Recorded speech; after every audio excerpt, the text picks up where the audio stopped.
غدیر خم سجا ہے آج، غدیر خم سجا ہے آج، غدیر خم سجا ہے آج، غدیر خم سجا ہے آج۔ تخلیق کائنات کے پل سے غدیر تک، آواز کن فکا کے محل سے غدیر تک۔ اعوذ باللہ من الشیطان اللعین الرجیم، بسم اللہ الرحمن الرحیم وبہ نستعین۔ ہم آج کی بحث یہاں سے شروع کر رہے ہیں کہ غدیر کہ جس کے بارے میں اب تک آپ کے سامنے بہت محکم و متقن اور مستدل بیان پیش کیے گئے، جس میں آپ کے سامنے وہ عملی نکات بھی پیش کیے گئے کہ اگر ہمارے جوان ان نکات کی طرف توجہ کریں اور پوری طرح متوجہ رہیں تو یقیناً پھر غدیر صرف گفتگو تک نہیں محدود رہے گی، بلکہ غدیر ہماری زندگیوں میں آ جائے گی۔ غدیر کا پیغام، غدیر کا رنگ کہ جس کو آپ نے اچھی طرح سنا، اس بات کو ماننے کے بعد اور پوری طریقے سے یقین اور اطمینان حاصل کرنے کے بعد کہ غدیر تاریخ کا ایک ایسا یقینی واقعہ ہے اور غدیر ایک ایسی حقیقت ہے کہ جس کا کسی بھی صورت سے انکار نہیں کیا جا سکتا تھا اور نہیں کیا جا سکتا۔ پھر بھی ایک سوال پیش کیا جاتا ہے، شبہ ایجاد کیا جاتا ہے، اور وہ شبہ اس شکل میں ہے کہ اگر غدیر اتنا زیادہ مشہور غدیر کا واقعہ ہوتا اور حدیث غدیر کہ جس طریقے سے کہا جاتا ہے کہ متواتر حدیث ہے اور بہتوں نے نقل کیا ہے، پھر کیوں بہت سے لوگوں نے اس کا انکار کیا، اور رسول کے بعد کیوں اصحاب نے، ایک خاص گروہ نے ایک ایسا اہتمام کیا کہ جس کے ذریعے سے کوشش یہ کی گئی کہ غدیر کے واقعے کو بھلا دیا جائے اور لوگوں کے ذہن سے پورا غدیر کا واقعہ ختم ہو جائے۔ یہ ایک شبہ پیش کیا جاتا ہے اس روشنی میں کہ لوگ یعنی اصحاب رسول اکرم کو اتنا مانتے تھے، اتنا چاہتے تھے، اتنی زیادہ عزت اور احترام کرتے تھے کہ تاریخ میں یہ بھی ملتا ہے کہ جب رسول اکرم وضو کرتے تھے تو آپ کے وہ پانی کے قطرات دوران وضو جب وہ زمین کی طرف جاتے تھے تو اصحاب اپنے ہاتھوں کو پھیلا لیتے تھے اور پانی کے قطرات کو زمین پر جانے نہیں دیتے تھے، بلکہ اس کو بعنوان تبرک اپنے چہرے پر ملتے تھے۔ ایسے اصحاب کی موجودگی میں یہ کیسے ممکن ہے کہ ہم یہ مان لیں کہ غدیر کہ جو اتنا بڑا واقعہ کہا جاتا ہے اور مشہور واقعہ اور مشہور حدیث تو لوگوں نے کیسے بھلا دیا؟ اور اسی شبہے کو اور اسی اشکال کو محکم بنانے کے لیے کہتے ہیں کہ رسول اکرم کے اشاروں کے اوپر ان کے حکم کی تعمیل میں اصحاب اپنی جانوں کو قربان کرنے کے لیے آمادہ تھے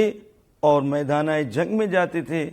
اور جان قربان کتنوں نے گویا جام شہادت نوش کیا۔ اگر غدیر کا واقعہ حقیقی ہوتا اور اتنا زیادہ محکم و متقن ہوتا اور جیسا کہ بتایا جاتا ہے اور کہا جاتا ہے، تو پھر ایسے اصحاب کی موجودگی میں یہ ماننا سخت ہے کہ ہو غدیر کا واقعہ اور ایسے اصحاب ہوں اور بھلا دیں۔ بظاہر میں نے آپ کے سامنے یہ اشکال اور شبہ اسی طرح کوشش کی ہے بیان کرنے کی تاکہ جو مستشکل اشکال کرنے والے کا اشکال ہے وہ اشکال اس کا رنگ ضعیف نظر نہ آئے، کمزور صورت میں ہم نے آپ تک نہ پہنچایا ہو۔ آئیے دیکھتے ہیں کہ اس اشکال کو اور اس شبہے کو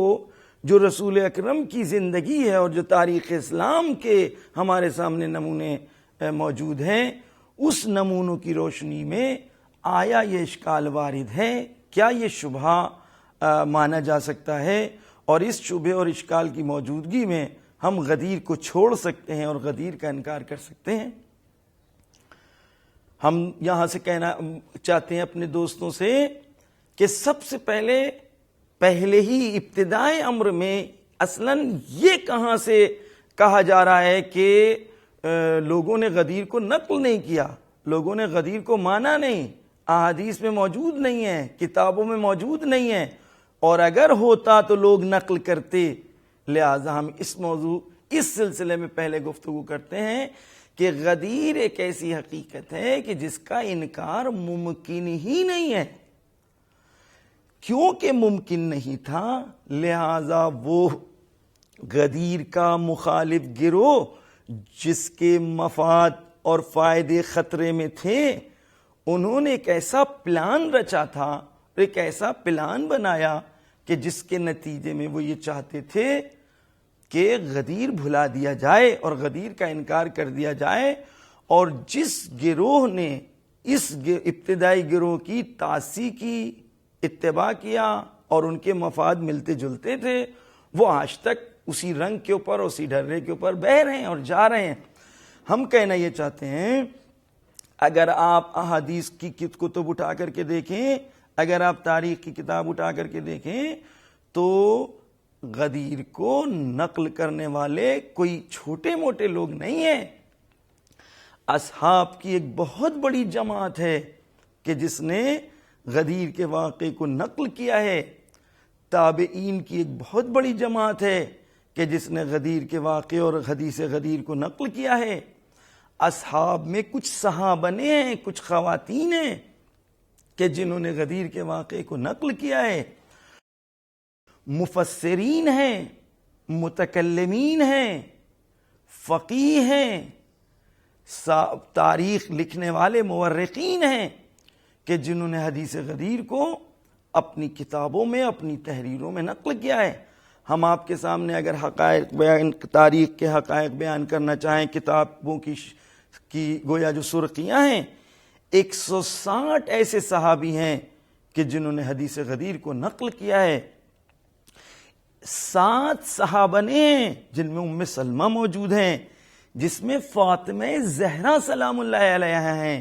جنہوں نے حدیث غدیر کو نقل کیا ہے، 100 تابعین ہیں۔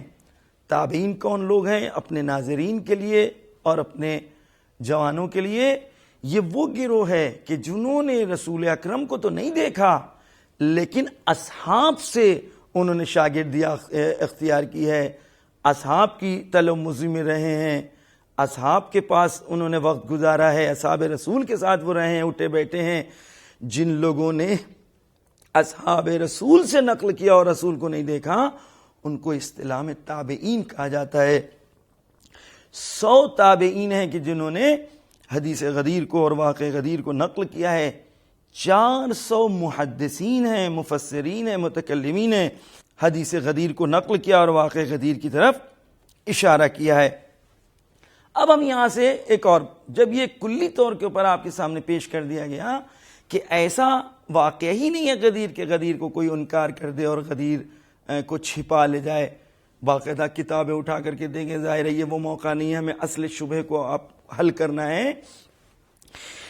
ایک طرف تو یہ کہ یہ قابل انکار نہیں، لہذا لوگوں نے نقل کیا اور بیان کیا، لیکن ہاں کچھ ایسے لوگ تھے، ایک خاص ایسا گروہ تھا جس کی مستقل تلاش رہی کہ وہ حدیث غدیر کا انکار کرے اور حدیث غدیر کو نقل نہ کرے، اور جس کے بہت سے دلائل موجود ہیں کہ جس کو میں بعض آپ کے سامنے عرض کروں گا۔ اس کے بعد کہ میں پہلے یہ بات کروں کہ یہ شبہ کہاں سے پیدا ہوا ذہن میں کہ رسول اکرم کا اتنا احترام، ان کا اتنا تقدس کی شک کی نہیں ہے، اس میں ہونا بھی یہی چاہیے تھا کہ رسول کا ایسا ہی احترام ہو، رسول کا اتنا ہی پاس رکھا جائے، رسول کا زندگی میں جتنا پاس رکھا جائے ویسا ہی رسول کی زندگی کے بعد ان کے فرمان کا پاس اور احترام رکھا جائے۔ لیکن ایک ایسا جریح گروہ تھا اور ایک ایسا گویا خاص گروہ پایا جاتا تھا اصحاب رسول میں بڑی شرم آ رہی ہے،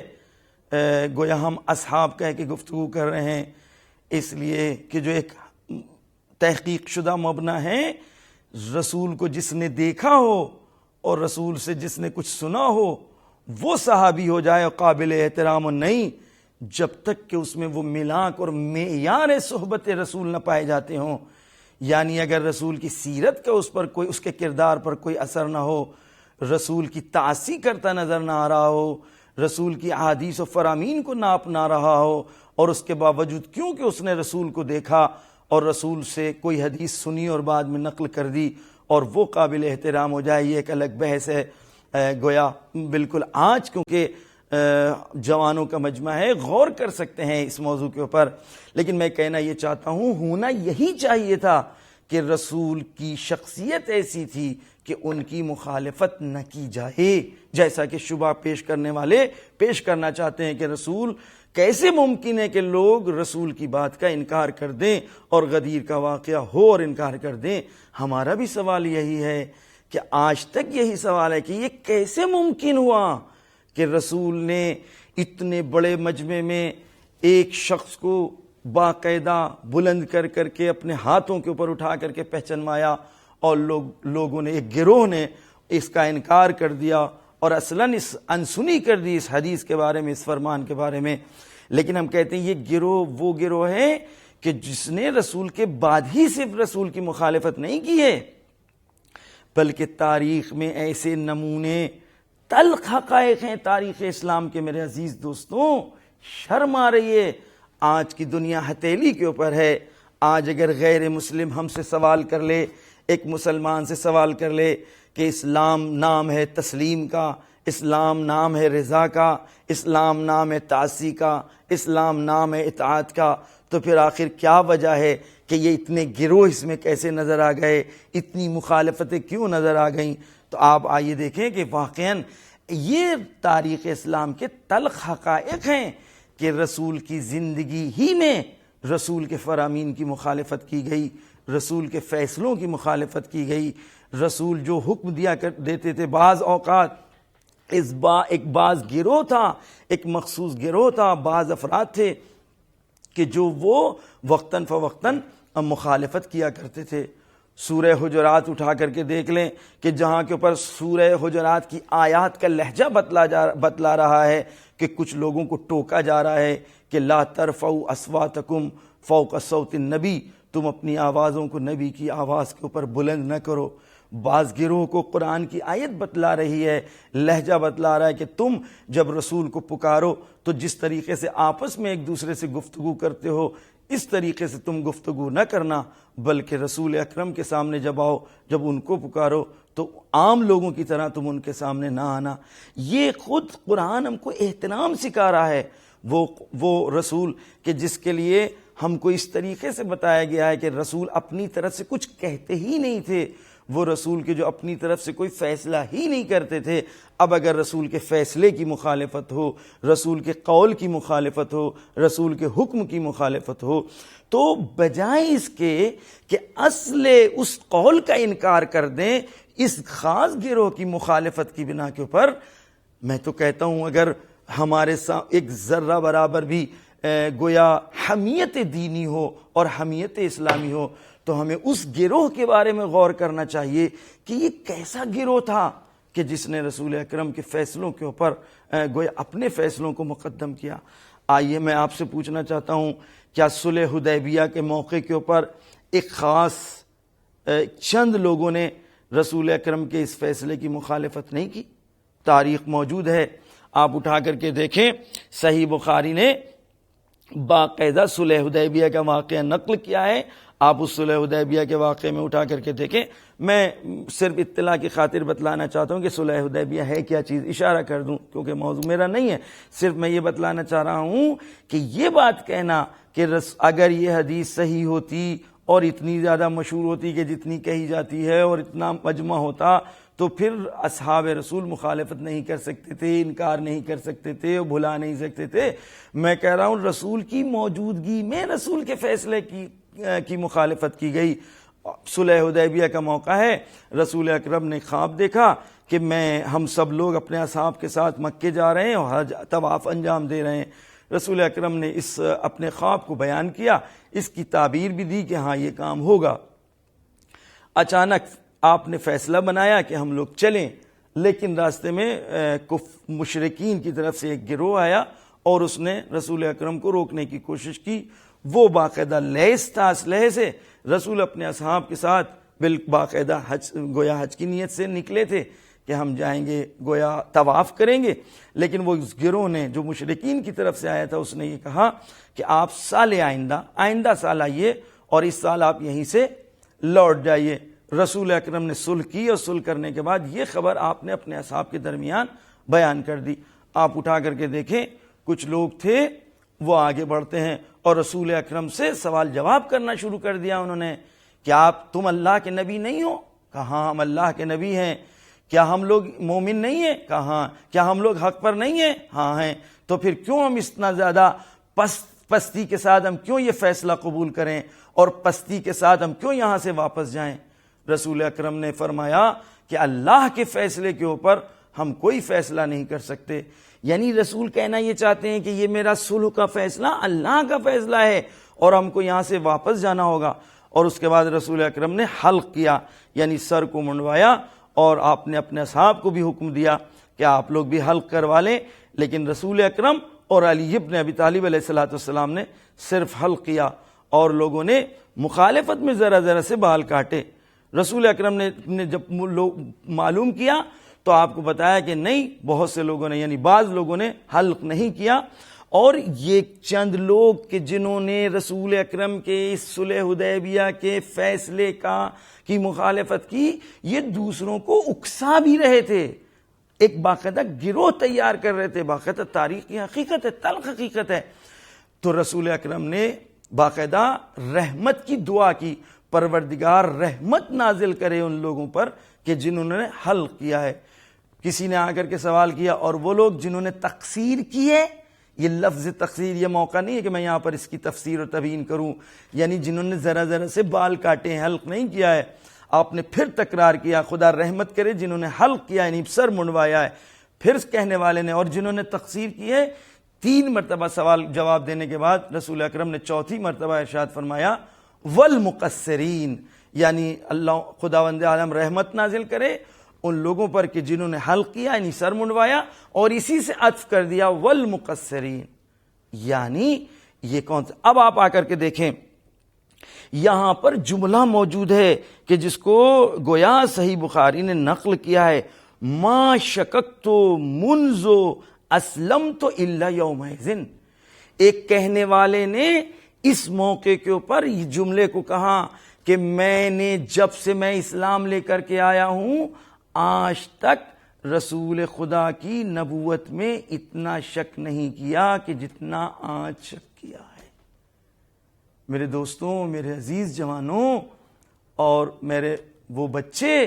کہ جو اس کو سن رہے غور کریں، کسی بھی مذہب میں ملت سے تعلق آپ کا ہو، میں نام نہیں بتانا چاہتا، نام بحث بھی نہیں ہے یہاں پر، موضوع بحث نام نہیں، موضوع بحث حق و حقیقت ہے۔ اگر کوئی بھی ہو، زید و بکر و عمر و کوئی بھی ہو، اگر وہ اس طرح کے شک و شکوک رسول کی موجودگی میں رسول کے فیصلے پر کر رہا ہو، جبکہ قرآن یہ کہہ رہا ہے وما ینطق عن الہوی ان ہوا الا وحی یوحی، میرا رسول اپنی طرف سے نہیں بولتا جب تک کہ وحی الہی نہ ہو، میرا رسول اپنی طرف سے کوئی فیصلہ نہیں کرتا۔ اب آپ یہ بتائیے، کوئی بھی ہو اگر وہ یہاں پر اس طرح کے اعتراض کر رہا ہے اور وہ خود اپنے بارے میں کہہ رہا ہو، یہاں تک کہ اس شخص کو ٹوکا گیا کہ تم کیوں غور نہیں کرتے، رسول اکرم بار بار یہ کہہ رہے ہیں کہ اللہ کی طرف سے فیصلہ ہے اور تم اپنی رائے کو کیوں گڑی گڑی بیان کیے جا رہے ہو۔ تاریخ کی حقیقت ہے، اٹھا کر کے صلح حدیبیہ کی موضوع پہ جہاں گفتگو ہوئی ہے، کتب تاریخ و احادیث اٹھا کر کے دیکھیں۔ ابن شام نے اپنی سیرے میں جو سیرت النبی ہے اس کو اٹھا کر کے دیکھیے، اس میں اس واقعے کو انہوں نے کس طریقے سے نقل کیا ہے۔ تو آپ یہ دیکھیں کہ وہ جو کہا جا رہا تھا کہ کیسے ممکن ہے کہ رسول نے اگر کہا ہوتا اور رسول کا حکم ہوتا تو لوگ مخالفت کرتے، یہ مخالفت رسول کی موجودگی میں ہے۔ آئیے دوسرا موقع، افسوس ہے، شرم ہے کہ میں ان واقعات کو بطور نمونہ پیش کر رہا ہوں۔ اے کاش کے لوگ سمجھتے ہوتے اور پورا ایک اسلامی معاشرہ رسول اکرم کی تاسی اور اتباع میں نظر آ رہا ہوتا۔ آپ یہ دیکھیں کہ لشکر اسامہ کے سلسلے میں کس نے واقعہ یہ بات نہیں سنا ہوگا، جنگ معطا کا موقع ہے، گویا آپ نے لشکر کو بھیجا ہوا ہے، جنگ معطا کے بعد رسول کے آخری دن ہیں، آپ کو پتہ ہے کہ روم کی طرف سے حملہ ہو سکتا ہے، لہذا رسول اکرم نے اسامہ کے ذریعے سے کے ساتھ ایک لشکر کو تیار کیا اور اس کو کہا کہ تم جاؤ روم کے مقابل میں جاؤ۔ آپ کو پتہ لگا ایک خاص گروہ ہے، ان لوگوں نے مدینے سے باہر جا کر کے ڈیرا ڈال دیا ہے اور وہ لوگ اس لشکر کے ساتھ نہیں گئے ہیں۔ رسول اکرم نے لعنت پیش دی ہے، دعا کی ہے، بد دعا کی ہے اور کہا ہے خداوند عالم کی لعنت ہو اس پر کہ جس نے جیش اسامہ، لشکر اسامہ کی مخالفت کی اور اس کی ہمراہی نہیں کی۔ آپ یہ بھی جا کر کے احادیث کی کتب میں اور تاریخ کی کتب میں اسی گویا باپ کو ڈھونڈیے، بعث النبی، باپ کا نام ہے بعث النبی اسامہ بن زید، باب ہے باقاعدہ، فتح الباری شرح بخاری میں خاص باب ہے، اٹھا کر کے دیکھیے کہ اس میں جس گروہ نے مخالفت کی تھی کیا یہ اصحاب میں سے کچھ لوگ نہیں تھے؟ آخر کیسے ممکن ہوا کہ رسول اکرم نے ان کے لیے بد دعا کی اور ان کے اوپر لعنت بھیجی ہے کہ جنہوں نے گویا اس لشکر کے ساتھ نہیں گئے اور وہ جہاں مدینے سے باہر جا کر کے انہوں نے ڈیرا ڈال لیا۔ میں پوچھنا چاہتا ہوں یہ وہ گروہ تھا جو اتنا جری تھا، ہو چکا تھا، اور رسول اکرم بہرحال حکم خدا کے تابع تھے، مصلحت تھی کہ آپ نے کبھی بھی ایسے گروہ کے چہروں کو آشکار نہیں کیا، جو بھی وجوہات رہی ہوں اللہ اور اس کا رسول جانے، کہ بظاہر ایسا لگتا ہے کہ اگر بیان کر دیا دیتے یا پہچانوا دیتے تو شاید خود رسول کی زندگی ہی میں پراخ سے اڑ جاتے، اور جو جامع اسلامی اور جو اسلامی معاشرہ تشکیل پا رہا تھا ابتدا ہی سے گویا اختلاف شروع ہو جاتا اور مخالفت شروع ہو جاتی اور اسلام کی بنیادیں مضبوط ہی نہ پڑتی۔ لہذا شاید مصلحت خداوندی اس وجہ سے رہی ہو، لہذا آپ نے دیکھا کہ خود رسول کی زندگی میں آیا مخالفت ان کے فیصلے کی ہوئی کہ نہیں ہوئی۔ لہذا آپ یہ دیکھیں، آپ بہت مشہور واقعہ ہے، سبھی نے لکھا ہے، اردو زبان آپ دیکھیں، اردو میں شبلی نعمانی میں، اردو میں آپ اٹھا کر دیکھیں کتاب موجود ہے، شبلی نعمانی نے اس بات کو قبول کیا کہ ہاں آخری وقت رسول اکرم نے اپنے پاس بیٹھے لوگوں سے کہا کہ ہم کو لا کر کے تم قلم و دوات دے دو اور میں کچھ تحریر لکھ دوں،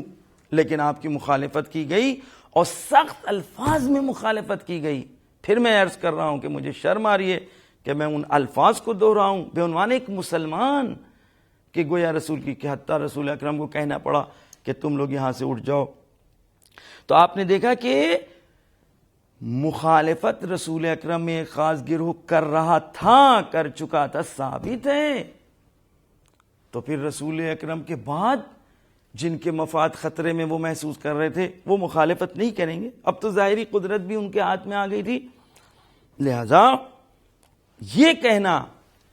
کہ ممکن نہیں ہے ایسا، معذرت چاہتا ہوں، بات آ گئی تو ہم کہہ رہے ہیں کہ رسول کی مخالفت ہی کا تو نتیجہ تھا کہ رسول کی دنیا سے جانے کے چند روز بعد ہی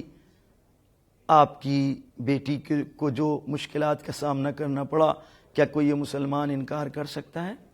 چلیے یہ انکار کر دیے، کربلا کے واقعے کو کوئی بھلا سکتا ہے؟ مگر رسول اکرم نے اپنی زندگی میں امام حسن، امام حسین علیہ السلام کو نہیں پہچانوایا تھا؟ کیا امام حسین کی شہادت سے بھی کوئی انکار کر سکتا ہے؟ حسین منی وانا من حسین، مگر رسول اکرم نے نہیں فرمایا تھا؟ رسول اکرم کو اپنے پشت پر نہیں بٹھالا تھا؟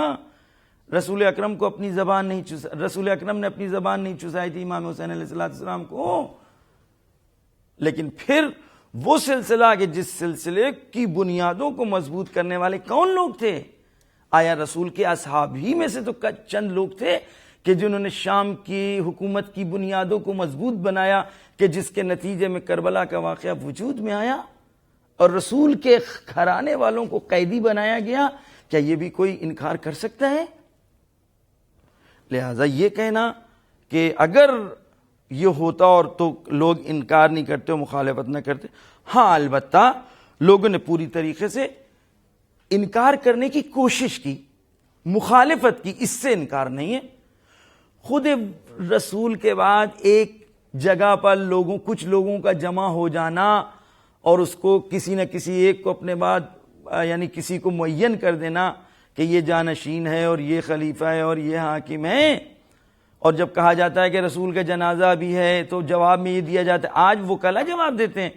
کہتے ہیں اس میں یہ امر اتنا اہم تھا کہ جو رسول کے دفن و کفن سے بھی زیادہ اہم تھا، لہذا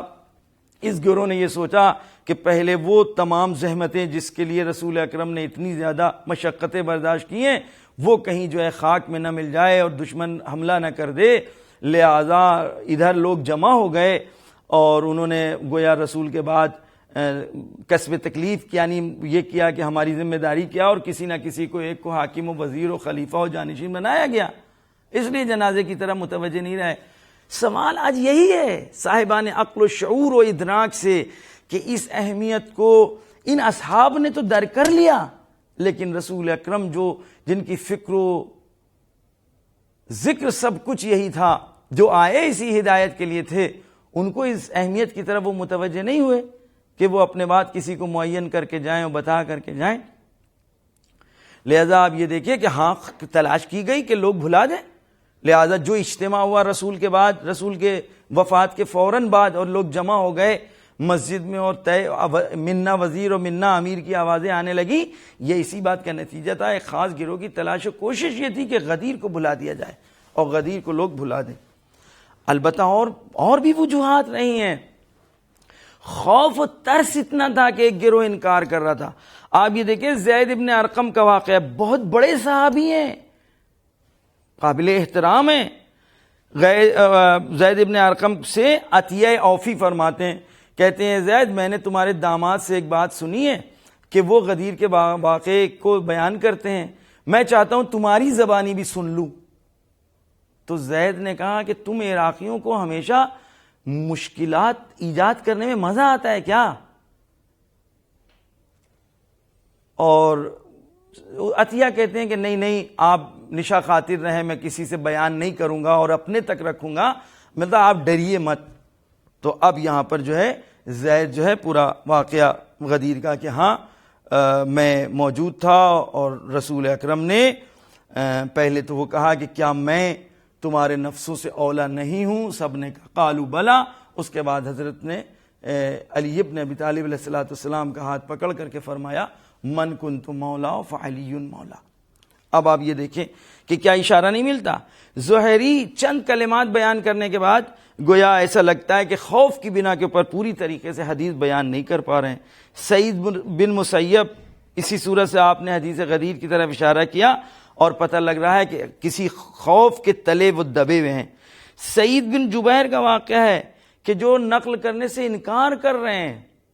کہہ رہے ہیں کہ خاموش رہو، جس طریقے سے اور لوگ ہیں تم بھی خاموش رہو، کیوں رنگ جماعت اختیار کر لو۔ اس تمام واقعات کو آپ مسند احمد بن حنبل جلد 4 میں آپ جا کر کے دیکھ سکتے ہیں کہ جہاں پر حدیث کا نمبر تک کے موجود ہے کہ جہاں پر گویا زید بن ارقم کا پورا واقعہ موجود ہے۔ لہذا ایسا نہیں کہ لوگوں نے انکار نہیں کیا، لیکن انکار کے اسباب ڈھونڈنا ہوں گے، انکار کی وجوہات دیکھنا ہوں گی کہ کیوں لوگ خاموش ہیں، کیوں انکار کر رہے ہیں، کیوں چھپا رہے ہیں۔ لہذا نمبر 1 تو خوف، ترس، ڈر۔ اصل ایک گروہ ایسا تھا جو کینہ رکھتا تھا، اس کو علی ابن ابی طالب علیہ السلام سے دشمنی تھی۔ کیوں؟ اس لیے کہ بدر میں ان کے بزرگوں کو علی نے قتل کیا، احد میں ان کے بزرگوں کو علی نے قتل کیا۔ جو تازہ مسلمان ادھر سے آئے یعنی حتیٰ یہود، خیبر میں علی ابن ابی طالب علیہ السلام، حتیٰ ملتے ہیں ایسے اشارے کہ بعض لوگ علی ابن ابی طالب علیہ السلام کو یہ کہہ کر سلام کرتے تھے، اے جنگ بدر اور احد میں فلاں فلاں کو قتل کرنے والے، تم پر میرا سلام ہو۔ حضرت نے ایک مرتبہ ٹوکا کہ تم کیوں کینوں کو ابھارتے ہو اور تم اس طریقے سے ہم کو خطاب کر کے آواز دیتے ہو کہ چھپے ہوئے کینے لوگوں کے جو ہیں ابھریں۔ اس سے ایک بات پتہ لگ رہی ہے نا کہ علی علیہ السلام سے ایک خاص گروہ تھا جو بظاہر مسلمان تھا، لیکن ان کے بابا دادا بھائی علی کے ہاتھ مارے گئے تھے، لہذا ان کو اس بات کا کینہ تھا۔ بہت سے تاریخ میں ایسے شواہد ملتے ہیں، حتیٰ نہج البلاغہ میں بعض جگہ حضرت نے خود اشارہ کیا ہے، جلن، حسد، دنیا پرستی ان کو اس بات کا تھا کہ مجھ کو یہاں پہ ہونا چاہیے تھا، اور رسول نے علی کو بتا دیا اور علی کے بارے میں گفتگو کر دی، لہذا انہوں نے پوری کوشش کی۔ اب آئیے دیکھیے کہ اہم ترین اشارہ ہم آپ کی طرف کر رہے ہیں، تاریخ کے حقائق ہیں، اٹھا کے آپ دیکھ سکتے ہیں۔ احمد بن حنبل حدیث غدیر کو باوجود اس کے کہ آپ نے اپنی کتاب میں باقاعدہ نقل کیا ہے، مسند میں بہت جگہ نقل کیا ہے، 40 طریقوں سے نقل کیا ہے، لیکن بعض نشستیں ایسی ہیں کہ جہاں آپ گریز کر رہے ہیں نقل کرنے سے۔ میں آپ کو اشارہ کرتا ہوں، جناب احمد سے سوال کیا، کس نے سوال کیا؟ جناب احمد سے نے جو نقل کیا ہے وہ کتاب السنہ ہے، ابو بکر احمد بن محمد بن ہارون بن یزید خلال، انہوں نے اپنی کتاب السنہ میں اس بات کو نقل کیا ہے۔ ذہبی جو بہت بڑے جرح و تعدیل کے امام سمجھے جاتے ہیں گویا مسلمانوں کے درمیان، انہوں نے انہی خلال کے سلسلے میں جو الفاظ استعمال کیے وہ کیا ہیں؟ امام، علامہ، حافظ، فقیہ، شیخ، استاد حنبلیہ، یعنی حنبلیوں کے استاد۔ ایک بھی اگر عنوان ہو تو کافی ہے کسی کی شخصیت کے لیے، اتنے عناوین کو ایک جگہ ذہبی نے نقل کیا ہے۔ اور اس کے بعد کیا ہے کہ اگر کتاب السنہ کو کسی نے نہیں پڑھا تو وہ ایک بہت بڑے علمی سرمایہ سے محروم رہ گیا۔ کتاب السنہ میں احمد سے یہ خود صاحب کتاب کہتے ہیں کہ میں نے گویا غدیر کے بارے میں سوال کیا، حدیث غدیر کے بارے میں سوال کیا کہ آپ اس سلسلے میں کیا فرماتے ہیں؟ تو جناب احمد بن حنبل کہتے ہیں کہ تم اس سلسلے میں ہم سے کچھ نہ پوچھو اور تم بھی کچھ نہ کہو، جس طریقے سے دوسرے زندگی گزاریں تم بھی انہی کے رنگ میں رنگ جاؤ۔ اور بریکٹ میں گویا کیا ہے؟ یعنی تم کچھ نہ کہو ہم بھی کچھ نہیں کہیں گے، یعنی زبان کو بند رکھو۔ کس بات کا خوف ہے؟ مگر نسائی نے علی ابن ابی طالب علیہ السلام کے فضائل و کمالات کے سلسلے میں کتاب لکھی تو کیا جناب نسائی کو زندان میں نہیں بھیجا گیا، جیل میں ڈالا نہیں گیا، اتنا مارا گیا کہ آپ گویا اسی کے گویا جو زخم وارد ہوئے تھے اس کو تاب نہ لا سکے اور دنیا سے چلے گئے، جاتے رہے۔ لہذا خوف اس بات کا ہے، لوگ نقل نہیں کر رہے ہیں، کینہ ہے، بعض لوگوں نے چھپانے کی کوشش کی ہے، بعض لوگوں نے ہیلے تراشنا شروع کیے، بہانے تراشنا شروع کیے، اس لیے نقلیں کیا۔ اگر فلانی کی بیعت سے پہلے آپ آ جاتے اور اس واقعے کو بیان کرتے کہ اس سلسلے میں جناب فاطمہ زہرا سے کسی نے بیان کیا کہ کیوں نہیں آپ علی جاتے ہیں، تو حضرت نے فرمایا لوگ کعبے کے پاس آتے ہیں، کعبہ لوگوں کے پاس نہیں جاتا ہے۔ لہذا آپ دیکھیں کہ یہ خود وہ جو واقعہ ہوا رسول اکرم کے بعد مسجد میں لوگ جمع ہو گئے، خاص نام سے آپ لوگ جانتے ہیں، ہم نام نہیں لینا چاہتے، ہم چاہتے ہیں کہ لوگوں کو دعوت فکر دیں، اور جو اشارے کیے جا رہے ہیں اس میں تحقیق کریں، غور کریں کہ آیا کچھ لوگ جو جمع ہوئے تھے وہ کیوں جمع ہوئے تھے، اور ایسا نہیں ہے کہ کسی نے مخالفت نہیں کی، اس مجمع میں بھی لوگوں نے کھڑے ہو کر کے کہا ایک خاص گروہ تھا، چند لوگ تھے، کیونکہ ایک باقاعدہ ایک قبیلہ وارد ہوا تھا جو اس نئی جو پلاننگ رچی گئی تھی اور ایک خاص بیعت کے سلسلے میں اس کو وارد کیا گیا تھا کہ وہ آ کر کے ان کے حق میں لوگوں کو مجبور کرے، جیسا کہ آج بھی زمانے میں سیاسی لوگ کرتے ہیں۔ طاقت کے بل پر، لالچ کے بل کے اوپر ووٹ مانگتے ہیں، وہی بالکل طریقہ اختیار کیا گیا تھا، ڈرا کر کے، دھمکا کر کے، لالچ دلا کر کے لوگ جو ہے بیعت لے رہے تھے، اپنے حق میں لوگوں کو جمع کر رہے تھے. لہذا لیکن اس کے باوجود اسی مجمع میں لڑائی ہوئی، ایک آدمی کو دبا دیا گیا انصار میں کے آدمی کو. بعض انصار نے کھڑے ہو کر کے کہا، جب ان سے کہا گیا فلانی نے بیعت کر لی اور فلانی نے بیعت کر لی، تو جملہ تاریخ کا موجود ہے، آپ جا کر کے دیکھیں، فقالت الانصار یا او فقالت بعض الانصار لا نبایعہ الا علیا، لا نبایع الا علیا. انصار میں سے ایک گروہ خاص اٹھا، اس نے کہا میں بیعت نہیں کروں گا جز علی ابن ابی طالب علیہ السلام کے ہاتھوں. آپ نے غور کیا کہ ایسا نہیں کہ گویا نقل نہیں ہوا، ہاں یہ کہ لوگوں نے چھپانے کی بھی کوشش کی، ڈر کی بنا پر، خوف کی بنا کے اوپر، لالچ کی بنا کے اوپر، کینے کی بنا کے اوپر، حسد کی بنا کے اوپر ایک خاص گروہ تھا جس کی پلاننگ رہی باقاعدہ. اور صرف وہ نہیں، آپ اس کے بعد کے واقعات اٹھا کر کے دیکھ لیں. علی ابن ابی طالب علیہ السلام کے ذکر کرنے پر لوگوں کو جیلوں میں ڈالا گیا، زندانوں میں ڈالا گیا. اگر کوئی علی کا نام لے لیتا تھا زندان میں، زبانیں کھینچ لی گئیں علی کے تذکرے کی بنا کے اوپر. اگر کوئی اپنے بچوں کا نام علی رکھ لیتا تھا تو گویا قید و ایذا کا اس کو سامنا کرنا پڑتا تھا. آج آپ یہ جو دیکھتے ہیں کہ بعض نام ایسے ملتے ہیں محبان اہل بیت کے گھروں میں تاریخ میں کہ جو بظاہر نام ایک مخالف گروہ کے ہیں. بعض لوگ اس کو بھی استدلال میں پیش کرتے ہیں کہ اگر ان لوگوں میں آپس میں اختلاف ہوتا تو یہ نام ایسے ایسے کیوں رکھتے. آپ جا کر تاریخی حقائق پڑھیے، اٹھا کر دیکھیں میرے بچوں، ہمارے دوستوں، ہمارے عزیز ناظرین، غور کریں کہ آخر کیا وجوہات رہی ہیں. ایک طرف علی حسن حسین نام رکھنے پر لوگوں کو زندانوں میں ڈالا جا رہا ہے، دوسری طرف ہم دیکھتے ہیں جو علی ابن ابی طالب علیہ السلام کے گھرانہ میں کچھ نام ایسے لگ رہے ہیں جو بظاہر نہیں ہونا چاہیے تھا. پتہ لگتا ہے کہ ایسے حالات تھے کہ جانوں کی حفاظت کرنا ضروری تھا اور واجب تھا. اس دور سے گزری ہے یہ غدیری تحریک اور غدیر کا پیغام اور غدیری نہضت. مگر نہ خود ایک کربلا کا جو واقعہ ہوا ہے، اگر اس کربلا کے واقعے کو اٹھا کر کے دیکھ لیں، کربلا میں جو لوگ آئے ہیں حق کے لشکر کی طرف سے نمائندگی میں میدان میں، انہوں نے جو رجز پڑھے ہیں، ان رجز میں علی ابن ابی طالب علیہ السلام کو پیش کیا ہے، ان کو پہچنوایا ہے، ان کے بارے میں گفتگو کی ہے، اپنی حب کا اعلان کیا ہے علی ابن ابی طالب کی طرف، ان کی ولایت کا اقرار کیا ہے میدان جنگ میں، چاہے غلام جون ہو اور چاہے حبیب ہو اور چاہے زہیر ہو. اٹھا کر دیکھ رہے ہیں علی ابن ابی طالب کے جتنے بچے میدان میں آئے ہیں، امام حسین علیہ السلام اور ان کے دیگر برادران، سب نے علی ابن ابی طالب علیہ السلام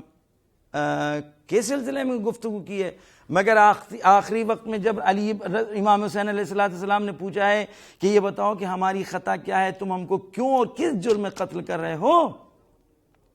تو جو جواب آیا تھا وہ کیا جواب تھا؟ نقتلک بغضا لابیک. اے حسین، ہمیں پتہ ہے کہ آپ رسول کے نوازے ہیں، ہمیں پتہ ہے آپ کے سلسلے میں رسول نے یہ فرمایا، جو جانتا ہے وہ جانتا ہے، جو نہیں جانتا، امام حسین نے فرمایا جو نہیں جانتا میں اس کو پہچانواتا ہوں کہ میں کون ہوں، اور میرے لیے یہ فرمایا ھذا حسین فاعرفوہ. ادھر سے آواز آئی ہمیں سب کچھ پتہ ہے لیکن ہم آپ کو قتل کر رہے ہیں آپ کے باپ کی دشمنی میں. جب یہ سلسلہ رہا ہو اور اس کے بعد بنی امیہ کے بعد